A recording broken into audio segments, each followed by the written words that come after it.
О Құдайым, мен жазығы неде? Неше мен осыны ауыр азапқа салдым? Неге ана жүрегін екі оттың ортасына тастадым?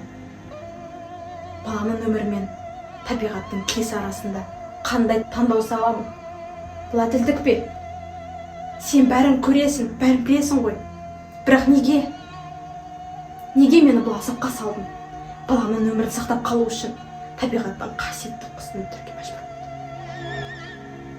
Аққу, тұла бойына сұлулықтың қанат. Табиғаттың ең пәк жаратылысы емес пе? Аққудың жанары маған үмітсіздікпен қараған нәліз. Ол үмітсіз шығады. Ал мен не істедім? Қолыма қару алып, кие алдым десем. Қолымда қалтыратып, оның жанын қиып жібердім. Осы қолдарымда қалайғанын таса дей аламын. Мен осындай күнәға қалай бардым? Қалай ғана ана жүрегі сонша қатал болды? Қатал ғана болған топастым.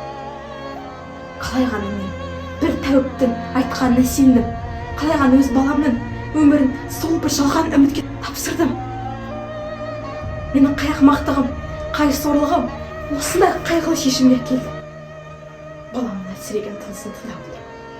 Мен есімді алмастым. Әлек болып арпалысып сорлы қайғылымын.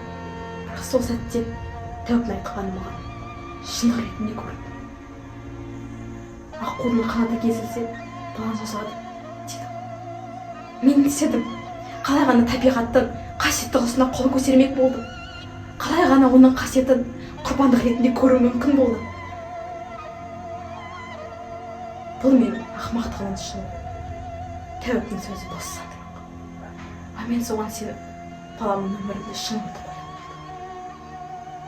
Балам, сен менің барым еді, өмірімнің мән еді. Енді мен де тек саған деген сағыныш шығар. Саған қолымды соссам, сен шығасың.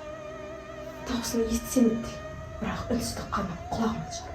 Сенсіз үйде, дүниеде бос қалған. Ол күнде сен өмірді сақтап қалу үшін табиғаттың қасиетіне қол көтеремін. Бірақ табиғатпен кешірмеді. Аққудың жанын қиған сәтте сен жүрегім мәңгілікке толды. Сенің шыл деміңді қайтсе де алмады, көзінің нұры сөнді. Енді сол бір сәтті есіме алды. Жүрегім қаншыланды. Мен жүрегімнен ешқашан тыныштық таппаймын. Сен жоғалтпа. Табиғат күші мені кешірмеді. Мен өзімді кешіремін. Тек сенің бейнеңді жүрегімнің түбінде сақтаймын. Саған деген махаббатымды ешқашан